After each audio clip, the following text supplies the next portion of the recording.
Ay, hermanos, hermanas, ¿cómo están? Hoy más que nunca espero su gracia y misericordia, porque ando pegadillo de la rinitis, tranquilos, de rinitis. Entonces ahí me disculpan si me van a escuchar así como los más chiquitillos, así que se la pasan jalando así. Me disculpan, ¿ok? De antemano, porque a lo mejor lo voy a ocupar. Le agradezco a Rosy esos Kleenex en sobremanera. Esta semana llovió mucho. Yo me mojé varios días de esta semana en San José. Me imagino que tal vez alguno de ustedes se mojó aquí también. Y entonces, bueno, el cuerpo pasa factura. De eso se trata. Por eso es que ando así enchaquetado. No es porque me quise catrinear, es porque tengo frío, en serio, hermanos. Esa es la primera cosita que ocupaba pedirles mucha gracia y misericordia para el día de hoy, para conmigo. Pero tengo una segunda que es todavía mucho más importante. Su atención, su atención. Hoy vamos a ver un tema que es bastante, ahí está bien, queda recortada, no importa. Hay un tema que vamos a estar viendo hoy, donde mis hermanos tenemos con 20 siglos de historia del cristianismo, muchas formas que han surgido de interpretar el tema, algunas muy polémicas, algunas no han aportado realmente al cuerpo de Cristo para crecimiento y madurez, sino para polémica. Y yo no me quiero meter hoy en polémica. Voy a tocar temas polémicos, pero mi intención no es meterle más polémica, mi intención es dar luz al tema. Esa es mi intención. Que se logre depende de su disposición, su atención, y que el Señor Jesús nos bendiga hoy con el milagro, porque a veces es un milagro que el Señor nos abra los ojos de nuestro entendimiento y nuestro espíritu para poder escuchar la palabra del Señor con nuevos oídos. ¿De acuerdo? Muy posiblemente van a surgir preguntas, sí, muy posiblemente. Al final las podemos ver. Muy posiblemente vamos a tener que llevarnos las apuntadas y en otras enseñanzas siguientes las podemos ir viendo. Pero mis hermanos, mucha misericordia y mucha gracia de parte de Dios para con las personas. Si usted mismo ha estado en esta situación, que es el tema del divorcio, ese es el tema que vamos a ver hoy. ¿Qué dice la palabra de Dios? ¿Qué dijo Jesús? ¿Hay esperanza de reiniciar una nueva vida, una nueva familia para la persona que ha pasado por ese trago amarguísimo? Como ven, como les dije, es un tema que se las trae y queremos que el Señor nos ayude. Así es que les pido que oremos juntos. Padre bueno, tus propósitos son siempre santos, perfectos, tu voluntad es agradable, es buena. Señor, y en nuestro mundo de pecado, en nuestra condición de pecadores, transgredimos esos principios frecuentemente, Señor. Por eso ocupamos acudir a la cruz de Jesús, acudir a tu perdón, a tu misericordia, pero también necesitamos ser fortalecidos y madurar en nuestro entendimiento, Señor. Te pedimos en esta mañana que por favor nos ayudes en esta hora a que nuestro corazón reciba paz, a que nuestra mente reciba entendimiento, Señor. Ayúdanos a traer quizás respuestas, quizás preguntas, pero que por sobre todas las cosas tu nombre, Señor, sea exaltado, que tu palabra sea, Señor, también escuchada con atención y respetada. Amén. Mis hermanos, las estadísticas sobre el divorcio son alarmantes. Más o menos estamos 50-50 entre la cantidad de matrimonios que se efectúan y la cantidad de divorcios que se tramitan. Este tema no es nuevo. Este tema ha acompañado a la historia de la humanidad desde el inicio. Son muchas las razones que uno podría pensar que justifican un divorcio. Podríamos pensar que con el paso de los años las relaciones caen en rutina, ¿verdad? Lo que tanto se escucha.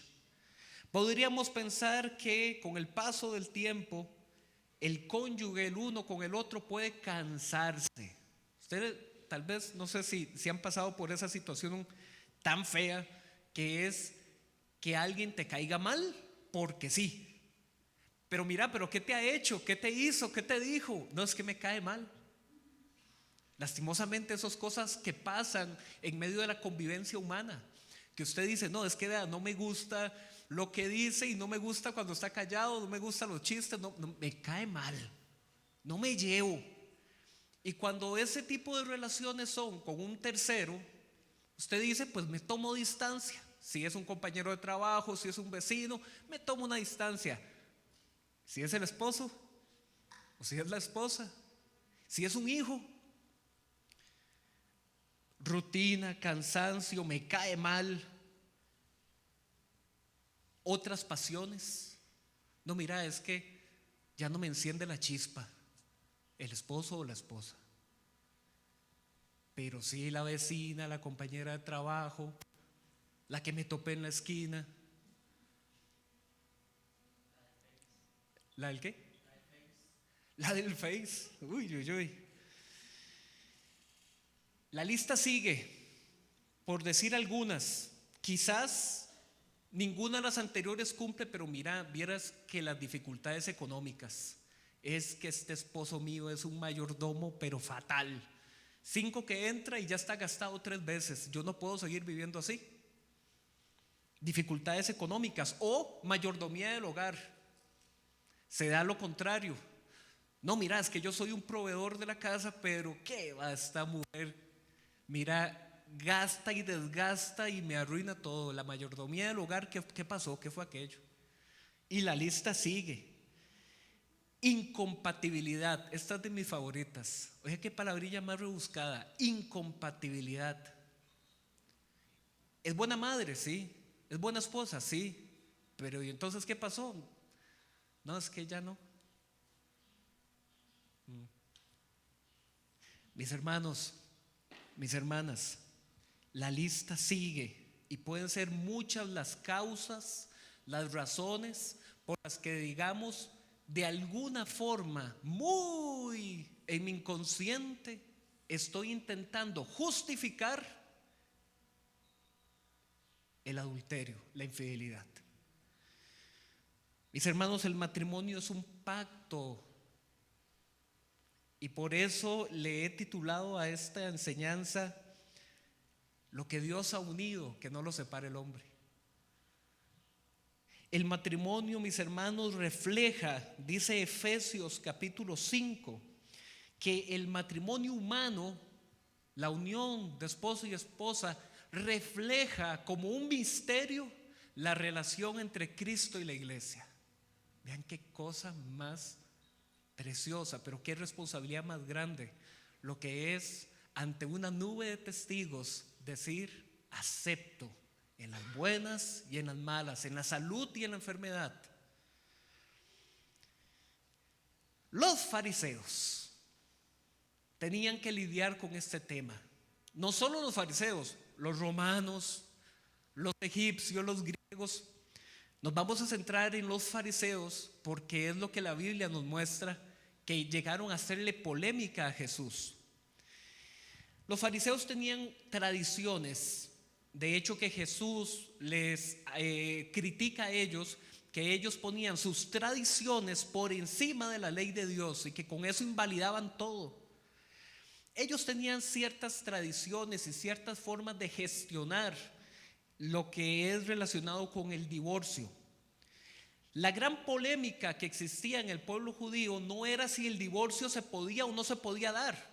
Ellos estaban de acuerdo en que sí.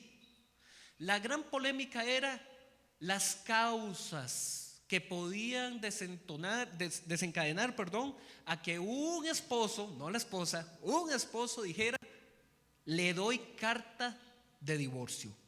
Y vamos a irnos, antes de ver propiamente a Jesús y los fariseos y las preguntas que le hacían, vamos a irnos un toquecito al Antiguo Testamento a ver de a dónde se alimentaban ellos. Vamos a ir a Deuteronomio.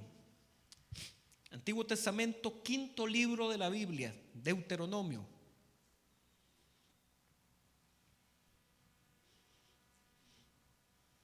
Capítulo 24. Ese es el fundamento de donde después los fariseos se van a agarrar para llegar y decirle a Jesús: Jesús, si me divorcio así o si me divorcio así.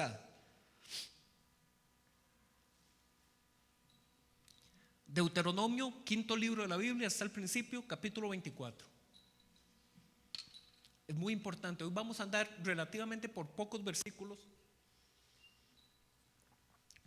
pero importantísimos que los leamos, que los mastiquemos, que usted los raye, los marque, después los sigue estudiando. ¿Estamos? Capítulo 24, versículo 1.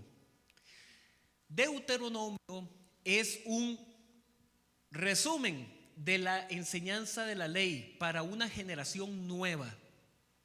El pueblo había sido esclavo en Egipto 400 años y habían adquirido la mentalidad de Egipto, habían adquirido la cultura de Egipto. Y en Egipto el divorcio era cosa normal, cosa de todos los días. Entonces esta generación que sale geográficamente de Egipto, su mente y su corazón seguían Egipto, ¿ok? Esa generación cae y muere a lo largo de esos 400 años y se levanta una nueva generación, los hijos, los nietos, los tataranietos de esos originales. Y entre ellos habían diferentes tribus, y estas tribus también tenían diferentes formas de gestionar familia entre ellos. Entonces Deuteronomio viene a volver a afirmar muchas de estas enseñanzas que ya se habían dado en Levítico. Entonces dice por aquí: si un hombre, Deuteronomio 24, leo en Nueva Versión Internacional, si un hombre se casa con una mujer, pero luego deja de quererla por haber encontrado en ella algo indecoroso, solo podrá despedirla si le entrega un certificado de divorcio. Una vez que ella salga de la casa, podrá casarse con otro hombre. Si ocurre que el segundo esposo le toma aversión y también le extiende un certificado de divorcio y la despide de su casa, o si el segundo esposo muere, el primer esposo no podrá casarse con ella de nuevo, pues habrá quedado impura. Eso sería abominable a los ojos del Señor. Mis hermanos, hagamos un ejercicio así rapidito y sencillo de interpretación. ¿Mandan estos versículos, ojo, mandan estos versículos a divorciarse?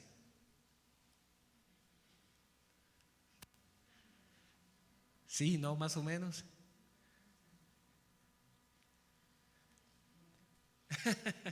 Vean, Jesús ahorita nos va a hacer el grandísimo favor de aclararlo, ¿ok? En Mateo. Pero acá nosotros tenemos que aprender a distinguir, mis hermanos, lo que es un deber, ¿ok? Lo que es un deber y lo que es una concesión, ¿ok? Un deber es cuando, por ejemplo, usted le dice a un hijo en la casa o a un estudiante en un centro educativo: vea, usted tiene que hacer la tarea y traerla mañana. Eso es un deber, ¿ok? Una concesión es que el profesor venga y diga al día siguiente: bueno, muchachos, por causa de aquellos que no trajeron la tarea, les permito que la puedan traer mañana con una reducción de la nota, ¿ok? ¿Qué está haciendo ese profesor con lo segundo? ¿Está anulando el deber anterior? No, ¿verdad? Ni tampoco está anulando el principio, que es la responsabilidad. Debe traer la tarea mañana. Pero como una parte del grupo no lo hizo, les da una concesión, les da un permiso y les dice: bueno, vean, como entre ustedes esto se repite y se repite y se repite, que siempre hay gente que no cumple responsablemente con su deber, les doy una concesión: hagamos este procedimiento, usted me la trae y tiene una reducción de nota. Eso es una concesión. No es lo ideal, no es lo que el profesor quiere, no es lo que los estudiantes deben hacer, es una concesión a causa de ser mal estudiante. Vamos bien, ¿eh? Estos versículos nos plantean una situación algo similar.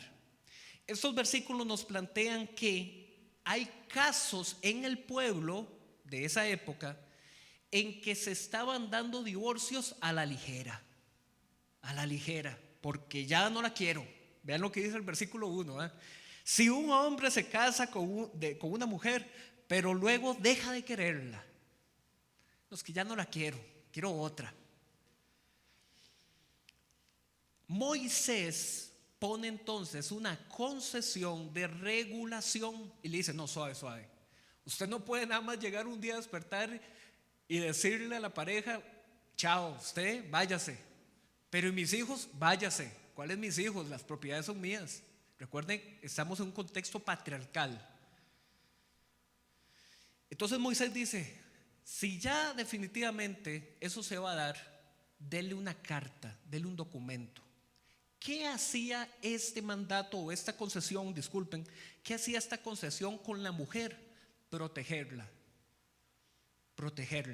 de tal forma que la mujer tuviera un documento en donde ella iba a llegar a la casa de su padre, si todavía estaba vivo, o iba a llegar a pedir un trabajo manual, recoger frutos, lo que fuera. ¿Usted qué hace aquí a estas horas? Usted debería estar cuidando su casa. No, es que he sido repudiada, ya no tengo una casa que cuidar, ya no tengo hijos que atender, me han dado una carta de divorcio. Tanto en la antigüedad como en el hoy, mis hermanos, eso sigue siendo una carga cultural muy grave para la mujer. Esos versículos buscaban darle a la mujer algún nivel de protección cultural en esa sociedad. Pero luego llega y dice: vean, ¿y qué pasa si esa mujer con esa carta se encuentra a otro vecino por ahí que le dice: ah, fulana, ¿y por qué usted no viene más bien y se queda en mi casa? Y es mi esposa. Entonces vean lo que dice: ¿qué pasa si ese segundo esposo también le da una carta de divorcio? Folio 1 y folio 2, ¿verdad? La señora después. Y la despide de su casa. Estoy leyendo el versículo 3. Aquí viene entonces lo que Moisés está restringiendo. Moisés llega y dice: vean, si eso se da, el primer esposo no puede tomar por esposa a la que ya había repudiado. Lo volvemos a ver para que quede claro. Versículo 3. Si ocurre que el segundo esposo le toma aversión y también le extiende certificado de divorcio y la despide de su casa, o otro caso, si el segundo esposo muere, el primer esposo no podrá casarse con ella de nuevo. Eso es lo que había. Eso es lo que había en la ley. Bueno, con el paso del tiempo, los fariseos habían desarrollado toda una serie de condiciones respecto a qué cosas eran causantes de que un esposo repudiara y le diera carta de divorcio a la mujer. Lo que voy a decir lo conocemos no porque esté en la Biblia, sino porque está en un texto muy antiguo y muy cercano a la época de la Biblia. Hubo un judío que se llamó Flavio Josefo, y usted lo puede buscar en internet. Es un montón de libros que se llama La historia de los judíos, así se llaman, son un montón de libros. ¿Qué pasó? En esa antigüedad los historiadores eran contratados para escribir crónicas de un pueblo. Este Flavio Josefo fue contratado por Roma. ¿Para qué? Roma conquista Israel. Roma necesita saber cuánta gente conquistó y quiénes conquistó. Por eso era que hacía censos. ¿Se acuerdan de los censos? Roma contrataba historiadores para decir, vea, yo necesito que quede en la historia ese pueblo, qué era y qué es ahora que está con Roma. Porque a veces ponemos a los romanos como los malos de la película, pero fueron los que inventaron los acueductos de agua y las carreteras, entre muchas otras cosas. ¿Ok? Entonces Flavio Josefo fue el encargado de hacer la historia del pueblo. Y decía Flavio Josefo que el esposo podía repudiar a su esposa y darle carta de divorcio porque dejaba que la comida se quemara. ¿Ok? Porque ponía, ¿verdad? Ponía a freír los huevos y se quemaban los huevos y me daba la comida en la mañana. ¿Qué es eso tan feo? Te repudio. Decía también que los judíos repudiaban a sus esposas por, escuchen esto, y yo sé que es cómico, por el olor.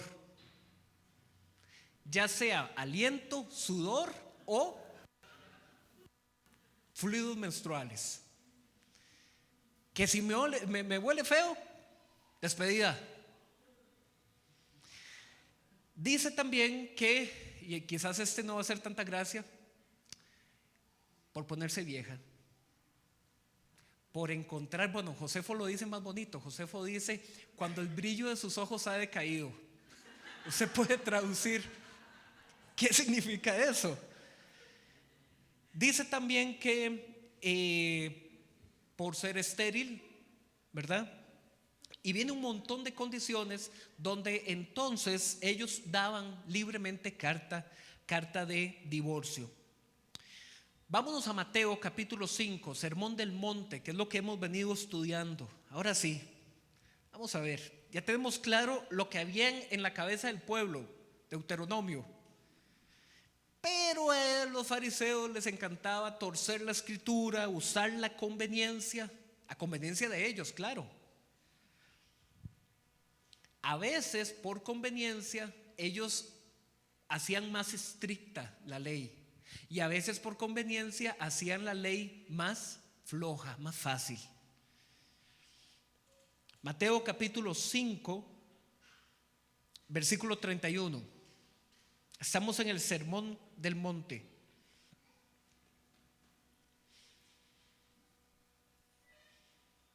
¿Se acuerdan que en esta sección estamos viendo todo aquello donde Jesús dice, oísteis que fue dicho, pero yo les digo?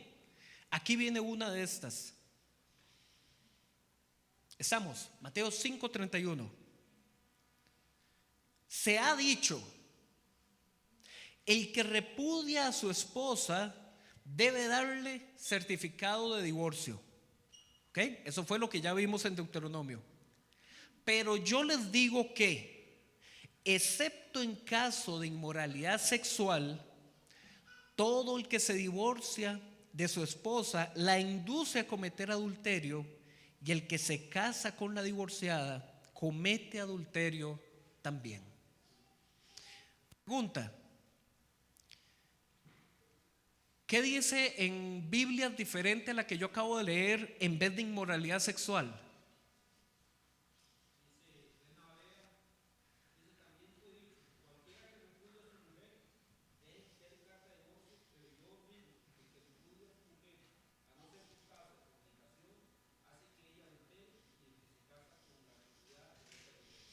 Gracias, Barito.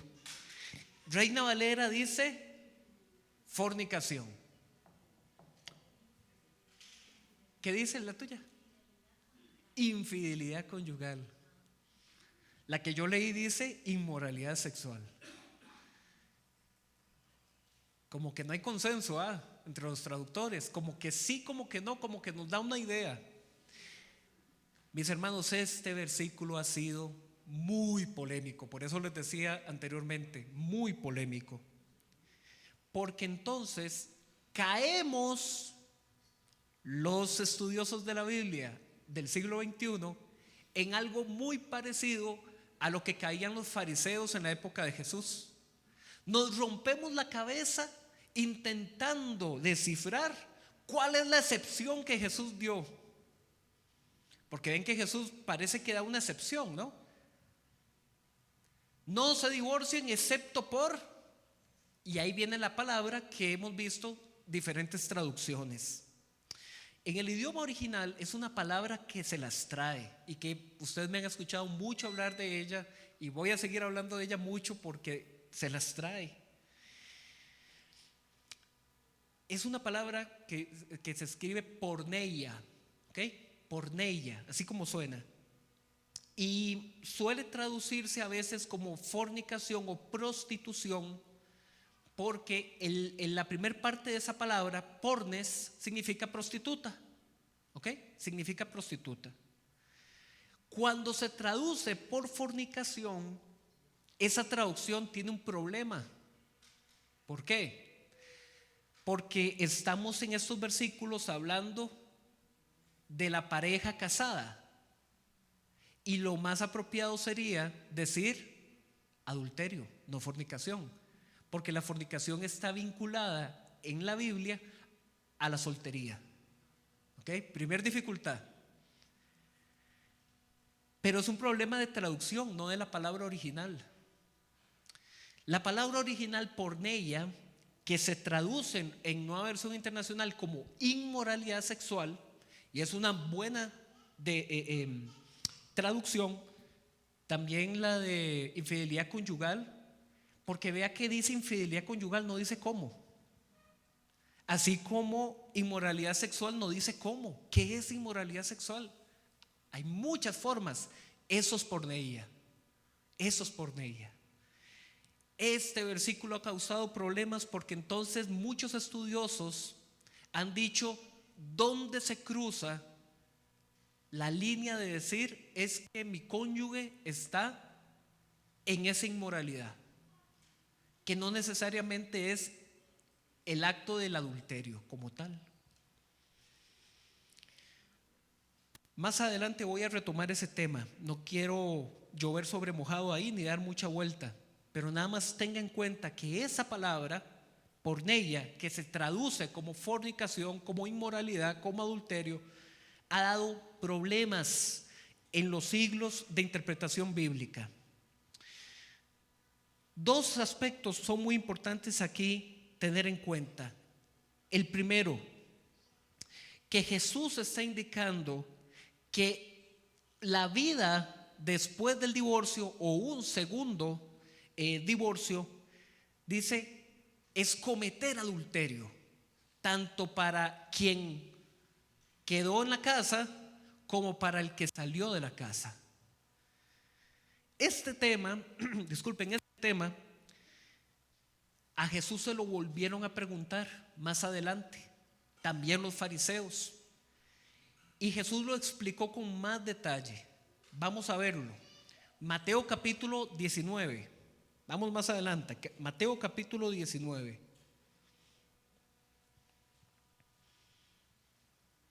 Unas paginitas más adelante.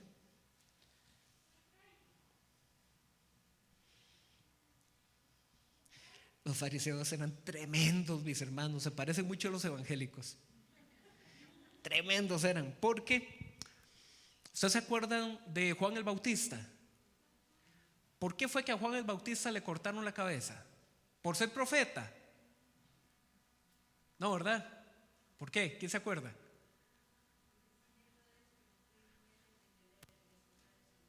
Gracias, Adri. ¿Escucharon a Adri? Herodes, bueno, Herodes no Herodes de cuando Jesús nació, que Herodes el Grande mandó a matar a todos los niños. Ese era el papá, ¿okay? Este otro Herodes era uno de los hijos, pero eran tres. Entonces vieron ustedes qué problema cuando Herodes el Grande, el papá, murió, porque como él era el rey de la región, ¿cómo se repartió el poder? Hubo muchas disputas y de hecho que mataron a uno de los hermanos y fue tremendo. Herodes Antipas, el que se impuso, no solo se impuso por la fuerza, sino que volvió a ver a la cuñada y le gustó. Y se dejó a la esposa de su hermano. Juan el Bautista no fue muerto por decapitación, por ser profeta, ni por anunciar la venida del Mesías, ni por bautizar gente. A él lo mataron porque él denunciaba y le decía: Herodes, no te es lícito tener la mujer que tienes, estás en adulterio. A Herodes eso no le gustaba. ¿Por qué? Porque lo hacía quedar mal ante el pueblo. Porque ante el pueblo vivir en adulterio era un muy grave pecado. Entonces ahí hay un profeta que me está diciendo que estoy en pecado. ¿Qué pasó? Le cortamos la cabeza al profeta, ¿verdad? Entonces vean estos fariseos qué tremendos que son. Ellos querían matar a Jesús, mis hermanos, ellos querían matar a Jesús. Vea lo que dice Mateo capítulo 19 versículo 1. ¿Ok? ¿Estamos ahí? Cuando Jesús acabó de decir estas cosas, y si usted se va al final del capítulo anterior, ¿sabe de qué estaba hablando Jesús? Del perdón. Del perdón estaba hablando. Lindísimo, no me voy a meter ahí por tiempo. Usted puede revisarlo. Jesús estaba hablando del perdón. Y fue cuando Pedro le dijo: Maestro, 7 veces, ¿verdad? Todo eso. Dice: cuando Jesús acabó de decir estas cosas, enseñar sobre el perdón, salió de Galilea, zona norte, ¿ok? Galilea, zona norte, y se fue a la región de Judea, zona sur. Pero dice que se fue a la región de Judea, al otro lado del Jordán. Ahí vivía y reinaba Herodes. Y estando ahí, lo siguieron grandes multitudes, sanó allí a los enfermos. Algunos fariseos se le acercaron. Yo me los imagino planeando: uy, aquí es. Hagamos que Jesús diga públicamente de tal que Herodes está en adulterio, para que lo agarren y lo maten aquí. Qué tremendos esos fariseos, ¿eh? Se le acercaron y, para ponerlo a prueba, le preguntaron: ¿está permitido que un hombre se divorcie de su esposa por cualquier motivo? Por cualquier motivo, mis hermanos. Y aquí, Señor, gracias por este capítulo. Vean la respuesta de Jesús, versículo 4. ¿No han leído? Mis hermanos, eso es casi como un chiste. Los fariseos, que se las daban de ser los que se sabían el Antiguo Testamento de tapa a tapa, le llegan a Jesús con una pregunta y Él les responde diciendo: ¿ustedes no han leído? Era una burla, mis hermanos. ¿Ustedes no han leído? Les dijo Jesús: en el principio el Creador los hizo hombre y mujer, y dijo: por eso dejará el hombre a su padre y a su madre, se unirá a su esposa, y los dos llegarán a ser un solo cuerpo, o dice Reina Valera, una sola carne. Así que ya no son dos, sino uno solo. Por tanto, lo que Dios ha unido, que no lo separe el hombre. Vamos con un segundo ejercicio de interpretación, como el que hicimos hace un rato. Mis hermanos, pregunta: ¿Jesús respondió la pregunta? Vean bien. Los fariseos llegaron y le dijeron: Maestro, ¿está permitido que un hombre se divorcie por cualquier motivo? Ya leímos la respuesta de Jesús. Les respondió. Ya casi llegamos ahí, ¿verdad? No les ha respondido, sino más bien les regresó una pregunta. Les dijo: pero ustedes no han leído Génesis. Ustedes no han leído que en el capítulo 1 el Señor los hizo hombre y mujer, estableciendo, mis hermanos, con eso una distinción de sexo que es complementaria. ¿Ok? Que es complementaria. Y dijo: dejará el hombre a su padre y a su madre, se unirá a su esposa, y llegarán a ser un solo cuerpo. Un solo cuerpo. Mis hermanos, eso es como cuando usted ve a un soldador, ¿ok?, poner dos uniones de metal y poner ahí lo que uno llama el cordón de soldadura, ¿sí? Y mueva eso, papá. A veces en las construcciones, eso que se soldó tan duro, hay que quitarlo. ¿Cómo le va a las piezas? ¿Se puede deshacer eso? Y usted, claro, usted le pone un metavo, ¿verdad? No voy a ser tan corriente, metavo, no. Un disco esmerilador. Usted le pone ahí el disco y corta. Pero ¿qué pasó con la integridad de las piezas? Se perdió. O usted llega, entonces otros más vivazos agarran la máquina de soldar y se la vuelven a poner donde hicieron el cordón para deshacerlo. ¿Qué pasa con el material? Se lo comen, se dice, ¿verdad? Se lo comen, queda con abolladuras. Mis hermanos, lo que Dios ha unido, si el hombre lo separa, se rompe. Esas dos piezas que fueron unidas no quedan iguales, quedan lastimadas. Lo que Dios ha unido, que no lo separe el hombre. ¿Por qué? Porque este es un designio divino, es un propósito. El Señor nos hizo con una necesidad social. ¿Se acuerdan? Les voy a hacer yo la misma pregunta. ¿No han leído? ¿No han leído que Adán se sentía solo y que el Señor dijo: no es bueno que él esté solo? Le haré ser keneldo, ayuda idónea. Mis hermanos, el designio y el propósito de Dios es que esposo y esposa tengan una relación tan íntima, tan cercana, que donde está uno y no está el otro, se ven raros. Se ven raros. De Miguel, Leda y Miguel. Se ven raros cuando están separados, porque es como si fueran uno solo. Jesús, mis hermanos, se enfrentó a una pregunta de separación y Jesús les respondió con una respuesta de unión. Ellos le preguntaron por divorcio y Jesús les dijo: lo que Dios une, el hombre no lo separa. Ay, mis hermanos, gracias por Jesús.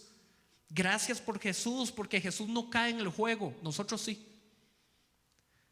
Jesús no cae en el juego. Jesús, dígame, cualquier motivo. No hay cualquier motivo. El propósito original era una sola carne. Versículo 7. No se quedaron contentos los hermanitos. Le contestaron, ¿verdad? Como para decir: ajá, aquí lo agarramos, ¿verdad? Le contestaron: ¿por qué entonces mandó Moisés que un hombre le diera a su esposa certificado de divorcio y la despidiera? Tremendos estos fariseos, mis hermanos. Con que Jesús nos dice que lo que Dios ha unido, que el hombre no lo separe. Entonces, ¿por qué el Antiguo Testamento dice que sí, que le dé una carta de divorcio? Jesús, usted se contradice. Y aquí viene la respuesta de Jesús. Ahora sí. Versículo 8. Moisés les permitió a ustedes divorciarse de sus esposas por lo obstinados que son, o como diría Reina Valera, por la dureza de sus corazones. ¿Se acuerdan que les conté la historia de ese estudiante que no trae la tarea? Y que entonces, al ver el profesor que se pasa de bueno, porque ¿cuál sería la consecuencia del estudiante que no trae la tarea? 0. Y sí, ¿verdad? Y el maestro le da una concesión en misericordia. Bueno, usted, fulanito, fulanita, que no trae la tarea, mirad, pero tráemela. Te doy esta concesión. Y entonces les dice Jesús: vea, sí, Moisés les permitió a ustedes. Vea que dijo Moisés, no mandato de Dios. ¿Lo bien? Moisés les permitió a ustedes divorciarse de sus esposas por la dureza de sus corazones. Porque ustedes lo hacen y lo hacen y lo hacen, y ustedes mancillan ese pacto que tomaron. Pero no fue así en el principio. ¿Qué significa esa frase? No es el propósito de Dios la separación. Yo sé que quizás alguno de ustedes está pensando ahorita: no es que yo sea divino ni nada, pero es muy normal. Pero mis papás, pero mi hermano, mi hermana, mi vecino, mi tía, mi tío, o yo mismo a lo mejor. Entonces no pasé por la voluntad de Dios. Al final vamos a hablar de eso. Al final vamos a hablar de eso, porque, mis hermanos, por supuesto que hay esperanza. Y tenemos que tener mucha misericordia y no juzgarnos el uno al otro. No juzgarnos el uno al otro. Cierro paréntesis, al final regresamos por ahí. No fue así en el principio. Versículo 9, les digo que excepto en caso de, ¿qué dice ahora su Biblia ahí? Fornicación, infidelidad. La mía dice otra vez inmoralidad sexual, pero el original tiene la misma palabra. Jesús volvió a repetir en Mateo 19 lo que ya había dicho en Mateo 5. Excepto en caso de inmoralidad sexual, el que se divorcia de su esposa y se casa con otra, comete adulterio. Viendo la evidencia bíblica hasta ahorita en Mateo, parecería, mis hermanos, que es categórico decir, ¿sí? ¿Se oye? Que es categórico en decir que todo segundo matrimonio indefectiblemente es adulterio. Vamos a complicar o aclarar. Vamos a irnos a Corintios, Primera de Corintios, capítulo 7. La iglesia de Corinto, mis hermanos, era una iglesia complicada.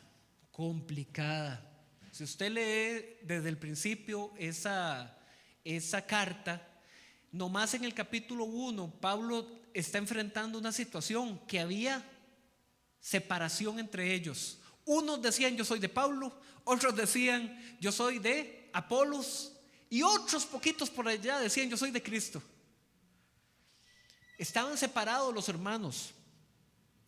Posteriormente comienza un desorden en los dones espirituales. Un desorden tenían con los dones espirituales.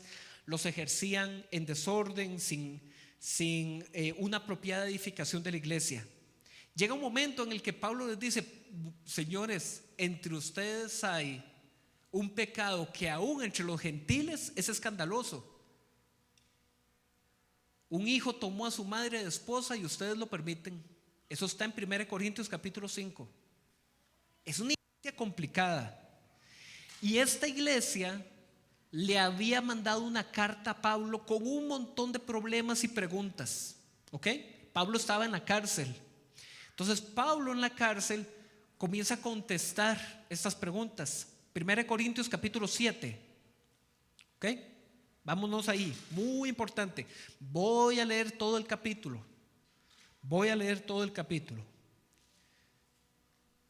Estamos, es muy importante ese capítulo. 1 Corintios capítulo 7, verso 1. Sí. Dice Pablo: paso ahora a los asuntos que me plantearon por escrito. ¿Qué dice Reina Valera en ese primer versículo? Sería mejor, ¿verdad? Algunas de sus versiones dicen sería mejor no casarse.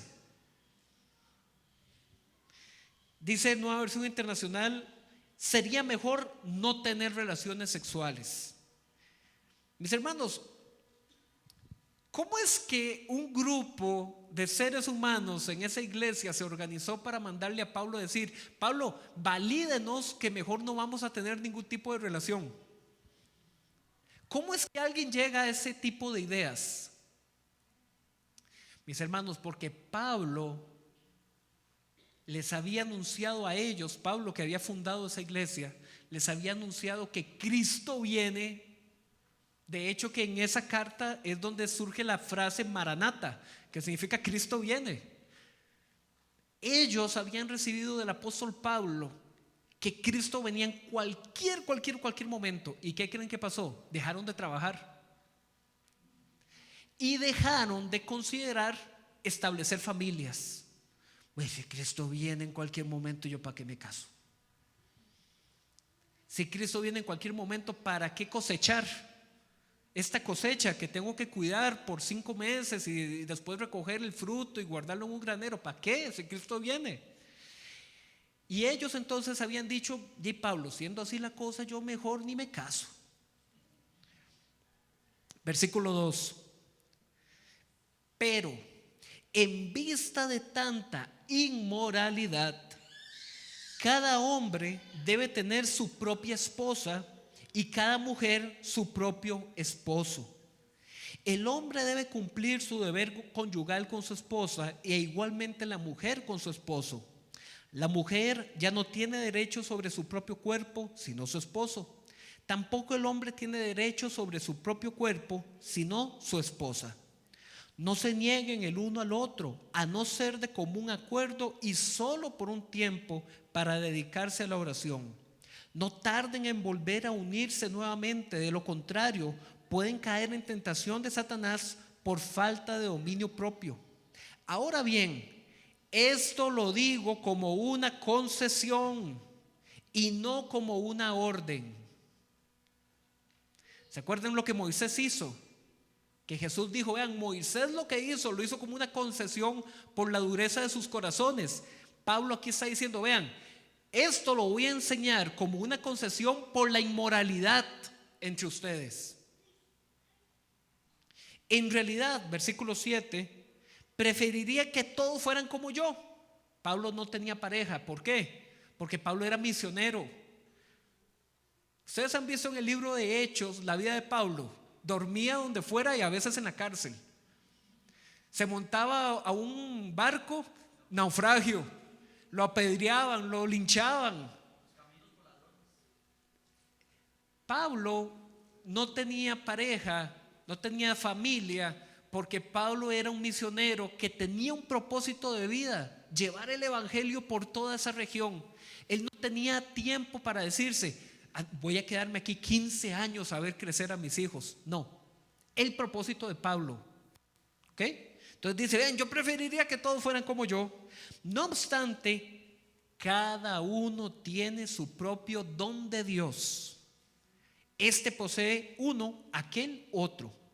A los solteros y a las viudas les digo que sería mejor que se quedaran como yo. Aquí necesito que le pongamos mucha atención, mis hermanos, para no perdernos. Ojo, solteros y viudas, es decir, gente que no tiene pareja, les digo que sería mejor, no es una orden, es un consejo de Pablo, sería mejor que se quedaran como yo, pero si no pueden dominarse, que se casen, porque es preferible casarse que quemarse de pasión. A los casados, es decir, bueno, si no cumples la condición anterior, a los casados les doy la siguiente orden, no yo sino el Señor, que la mujer no se separe de su esposo. Sin embargo, si se separa, que no se vuelva a casar, de lo contrario, que se reconcilie con su esposo. Vean qué versículo más bueno. Asimismo, que el hombre no se divorcie de su esposa. Vieron que en los versículos anteriores Pablo está diciendo, vean, yo les doy esta concesión, solteros y viudos, tal cosa, casados, tal cosa, pero esto que sigue, lo dice el Señor, no yo. Es mejor que no se divorcien. Y si definitivamente alguno se va a divorciar o ya se ha divorciado, intente reconciliarse. Intente reconciliarse. Mis hermanos, y eso va a ser algo que también nosotros siempre lo vamos a predicar y va a ser consejo pastoral. Intente la reconciliación, reedificar su familia. Versículo 12. A los demás, todos los demás, ¿verdad? Les digo yo, no es mandamiento del Señor. Si algún hermano tiene una esposa que no es creyente, y aquí se pone bonita la cosa, hay un varón cristiano cuya esposa no es cristiana, ¿ok? Y ella consiente en vivir con él, que no se divorcie de ella. Y si una mujer tiene un esposo que no es creyente y él consiente en vivir con ella, que no se divorcie de él. Porque el esposo no creyente ha sido santificado por la unión con su esposa, y la esposa no creyente ha sido santificada por la unión con su esposo creyente. Si así no fuera, sus hijos serían impuros, mientras que de hecho son santos. Sin embargo, si el cónyuge no creyente decide separarse, no se lo impidan. Pero ¿y de ahí? Y la infidelidad que Jesús dijo en el otro versículo, Y la impureza, aquí no hay. Aquí está planteando otro caso el apóstol Pablo. El apóstol Pablo aquí está planteando y está diciendo, vea, hay una pareja donde uno de los dos es creyente y definitivamente entre los dos esa situación de fe está causando que el otro diga, yo no voy con eso. Dice la escritura, si ambos consienten en que van a vivir y se van a respetar, no se separe. Pero si definitivamente es la ruptura, dice, vea lo que dice el versículo. Versículo 15, sin embargo, si el cónyuge no creyente decide separarse, no se lo impidan. ¿Por qué quise traer este capítulo? Porque como pueden ver ustedes, le tocó a Pablo alrededor de 30 años después de la muerte de Jesús. Esto que estamos leyendo es unos 30, 35 años después de la muerte de Jesús. Le tocó a Pablo lidiar con unas situaciones de familia y matrimonio de las que Jesús no había hablado. ¿Ok? Por eso es que Pablo llega y dice, esto lo digo yo, no el Señor. ¿Por qué? Porque es que el Señor no lo dijo, no lo enseñó. El Señor no enseñó. Mira, discípulos que me escuchan, si un esposo es creyente y la esposa no, Jesús eso no lo enseñó. Entonces llega Pablo y dice, vean, ante esta situación que hay entre ustedes como iglesia, vamos a proceder de esta forma. Mis hermanos, eso que hizo Pablo no está quebrantando el mandato de Jesús. Esto es serio y delicado, sí lo es. Porque lo que vimos en Mateo capítulo 5, muchas iglesias lo han tomado, y no quiero justiciar ni juzgar, nada más es un hecho, muchas iglesias lo han llevado a una línea extrema de decir, si usted se divorcia, usted aquí no sirve. Usted no puede servir porque estás en pecado, estás en adulterio. Eso es llevar la escritura a un extremo que la propia escritura no va. Ve aquí Pablo, le toca enfrentarse en la iglesia de Corinto con una situación. ¿Ustedes se imaginan, Pablo, qué zapato, perdón la expresión, en el que estaba? Uy, Dios mío, ¿cómo hago para aconsejar a esta iglesia honrando tu nombre, honrando tu palabra, pero a la vez trayendo paz? Porque vean lo que dice el versículo 15, lo que sigue diciendo, dice, en tales circunstancias, ojo, en tales circunstancias, no es que es una ley. Ah, sí, bueno, iglesia cristiana, divórciese como quiera. No. Cada caso es diferente y tiene que ser orado, estudiado y llorado también, porque esto no es fácil ni de vivir ni de aconsejar. Bajo tales circunstancias, el cónyuge creyente queda sin obligación, porque Dios nos ha llamado a vivir en paz. Uy, mis hermanos, mis hermanas, hay casos de casos. Yo estoy intentando exponer el principio general de la escritura, pero hay un montón de casos. Lastimosamente este año salió a la luz pública en una iglesia en los Estados Unidos de uno de los líderes de alabanza que abusaba de sus hijos. La esposa lo descubre, se presenta ante los ancianos y dice, es que fulano de tal abusa de sus hijos varones y sus hijas mujeres.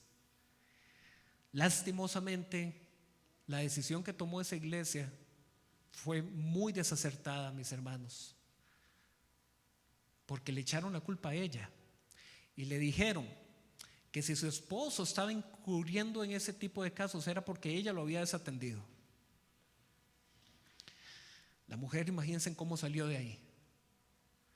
El abuso continuó y llegó a mayores escalas, porque ya no solamente era abuso sexual, sino también físico. Comenzó a golpear a sus hijos y a golpearla a ella. ¿Qué creen que hizo la mujer? Se fue ante las autoridades civiles y el hombre está preso. Todo esto se sabe porque después ella concedió una entrevista y contó todo lo que había pasado y enseñó unas cartas que los ancianos de la iglesia le mandaron para aconsejarla en medio de la situación. Mis hermanos, cada caso es diferente, cada caso necesita ser estudiado y atendido con mucha misericordia, con mucha prudencia, con mucha gracia.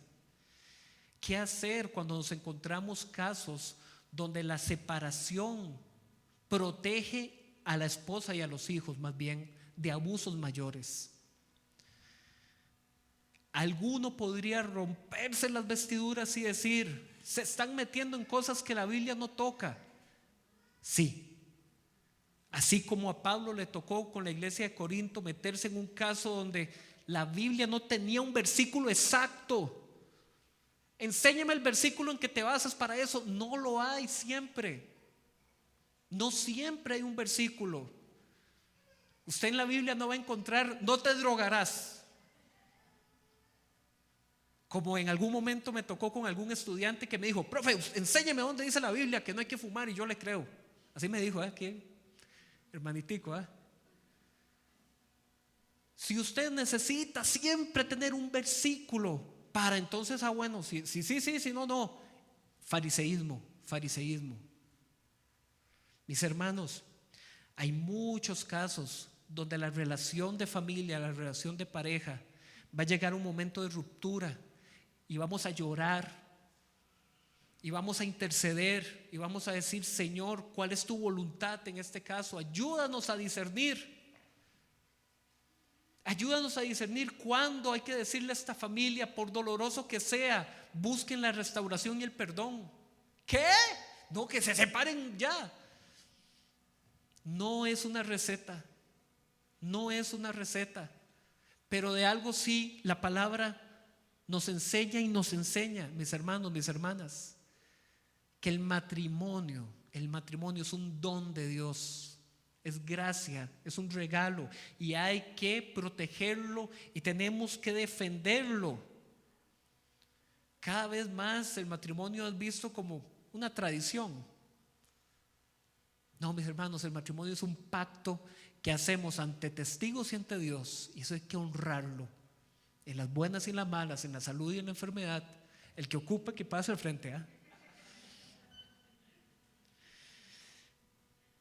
Termino el capítulo. Versículo 16. ¿Cómo sabes tú, mujer, si acaso salvarás a tu esposo? ¿O cómo sabes tú, hombre, si acaso salvarás a tu esposa? Entiendas el salvarás como tu testimonio evangelístico, ¿verdad? No que hay intermediarios. Versículo 17. En cualquier caso, cada uno debe vivir conforme a la condición que el Señor le asignó y a la cual Dios lo ha llamado. Y aquí esto es algo que cada uno de nosotros, y yo personalmente, que a veces con humor, mal llamado humor, pero a veces uno con gente cercana, familia, amigos, uno los molesta, ¿verdad? Como que usted lo va a dejar el tren y ese tipo de cosas, ¿verdad? Usted debería casarse. Vean, mis hermanos, solamente si usted está muy seguro que la persona con la que se está bromeando de esa forma no está sintiendo una carga social, dejemos de hacer eso. Porque uno realmente no sabe en el corazón de esa persona, como dice la Escritura, cuál es el don de Dios para él o para ella. No lo sabemos. Y hemos visto casos con dolor de matrimonios que se dieron forzados por familia, forzados por vecinos. Si nosotros queremos honrar el vínculo del matrimonio como algo precioso, como un don de Dios, dejemos que lo que Dios ha unido, no lo que los líderes queremos, ¿verdad? No, lo que Dios ha unido, mis hermanos. Y eso es algo que, dígame usted, ¿cómo se ve el amor? ¿Cómo se mide? ¿Cómo se sabe? Eso se sabe y se sabe. Cada quien. Nosotros no lo podemos forzar. Versículo, usted lo puede terminar en su casa por tiempo. Vamos a irnos al 25, versículo 25. Porque después lo que está hablando ahí es de circuncisión y de esclavitud. Pero vamos a brincar el 25. Dice: en cuanto a las personas solteras, no tengo ningún mandato del Señor, pero doy mi opinión como quien por la misericordia del Señor es digno de confianza. O sea, Pablo ahí está diciendo: vean, lo que voy a decir es sabiduría, es experiencia, es llamado de Dios para ustedes como iglesia. Dice: pienso que a causa de la crisis actual es bueno que cada persona se quede como está. ¿Estás casado? No procures divorciarte. ¿Estás soltero? No busques esposa. Pero si te casas no pecas, y si una joven se casa tampoco comete pecado. Sin embargo, los que se casan tendrán que pasar por muchos aprietos, y yo quiero evitárselos. Lo que quiero decir, hermanos, es que nos queda poco tiempo. Ve, esa es la raíz. Por eso es que Pablo está dando esos consejos así tan... Pablo, ¿cómo? Que el casado viva como soltero y el soltero como casado. Pablo lo que está queriendo decir acá es, en ese mensaje de que Cristo viene en cualquier momento, que usted viva dándole prioridad a Dios y no a los asuntos humanos. Vea lo que dice aquí, versículo 29. Lo que quiero decir, hermanos, es que nos queda poco tiempo. De aquí en adelante, los que tienen esposa deben vivir como si no la tuvieran, los que lloran como si no lloraran, los que se alegran como si no se alegraran, los que compran algo como si no lo poseyeran, los que disfrutan de las cosas de este mundo como si no disfrutaran de ellas, porque este mundo en su forma actual está por desaparecer. Yo preferiría que estuvieran libres de preocupaciones. El soltero se preocupa de las cosas del Señor y de cómo agradarlo. Es la prioridad de su tiempo, ¿verdad? Pero el casado se preocupa por las cosas de este mundo, llegar a fin de mes. ¿Ve la diferencia? El casado se preocupa de las cosas de este mundo y de cómo agradar a su esposa. Sus intereses están divididos.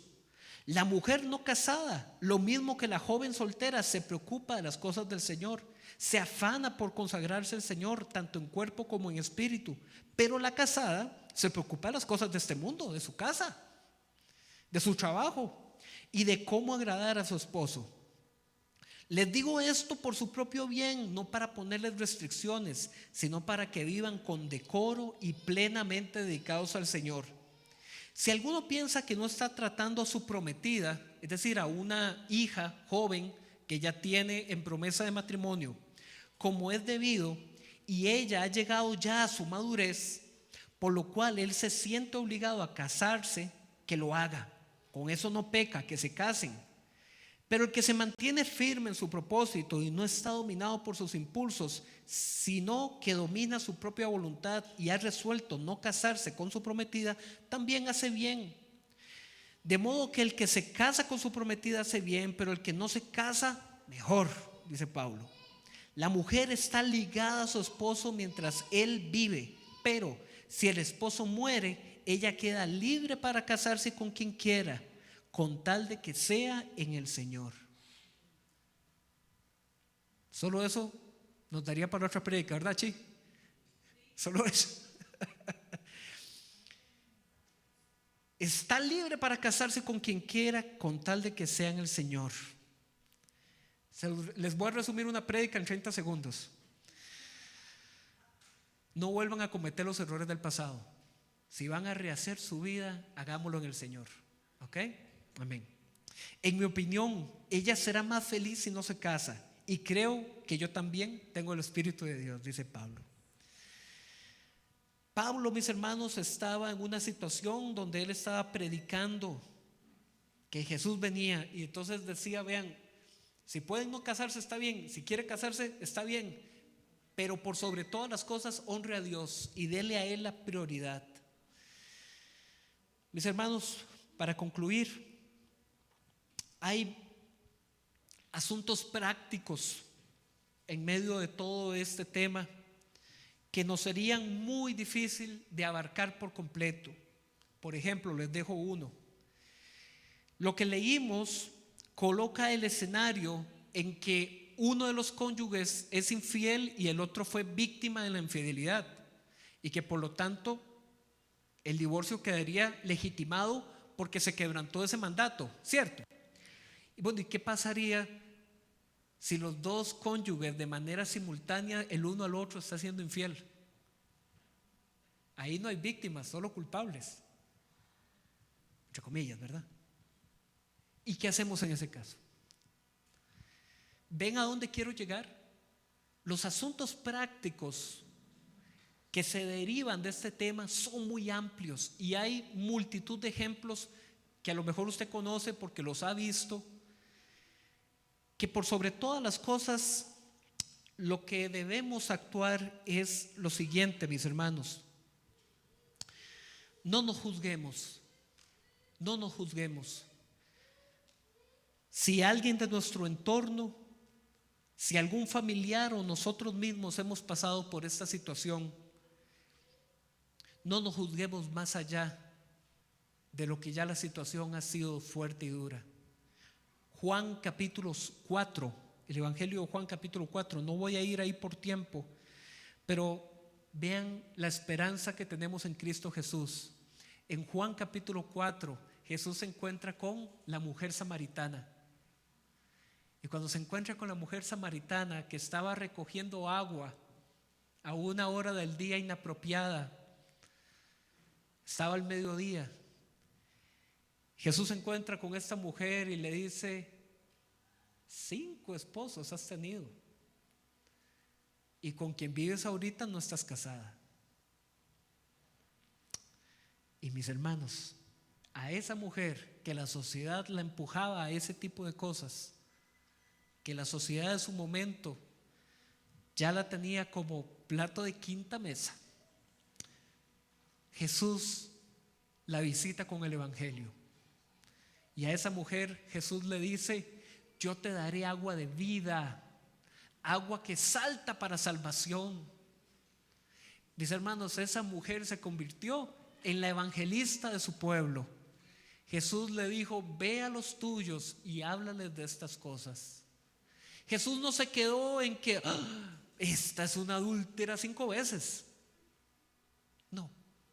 No, mis hermanos, Jesús vio una mujer arrepentida. Jesús vio un corazón entregándose a Él. Y Jesús le dio comisión y la puso a servir. ¿Ven a dónde quiero llegar? Mis hermanos, aquello que Jesús ha perdonado y restaurado, que sea bendecido en el Señor. ¿Hay esperanza? Sí la hay. Así es que como les decía, es un tema polémico, pero es un tema donde lo que queremos es prevalecer la importancia del matrimonio y de que desde el origen el propósito de Dios ha sido unir para no separar, mis hermanos. Amén. Vamos a orar. Que el Señor nos ayude a construir familias, a reconstruir familias, a que los que estamos sirviendo y discipulando, sea que estén en soltería, sea que estén casados, sea que estén en segundo matrimonio o más, que todos somos necesitados de la cruz de Cristo y del Evangelio, y que todos tenemos que honrar a Dios en la condición en la que estamos. Que el soltero agrade al Señor, que la viuda agrade al Señor, que los casados agraden al Señor. Sobre todas las cosas, tenemos que mostrar y honrar en nuestra condición de soltería o de vida en pareja, que un pacto en donde hemos prometido ante testigos y ante Dios, lo vamos a cumplir. Señor, danos la fuerza, la sabiduría para poder orientar y discipular casos de familia que a lo mejor están al borde o han estado al borde, y que tu evangelio, tu palabra, la cruz de Cristo puede llegar a restaurar y a perdonar. Perdón y reconciliación en el seno de la familia, Señor. Necesitamos ser de testimonio, familias de testimonio, donde esposo y esposa se honran mutuamente para mostrar, Señor, cómo tú proteges y preservas a la iglesia. Que nuestros matrimonios, Señor, te pedimos, puedan mostrar esa relación. Es un gran llamado el que nos haces. Ayúdanos, Señor, a seguir construyendo estas familias. En tu nombre, Jesús. Amén.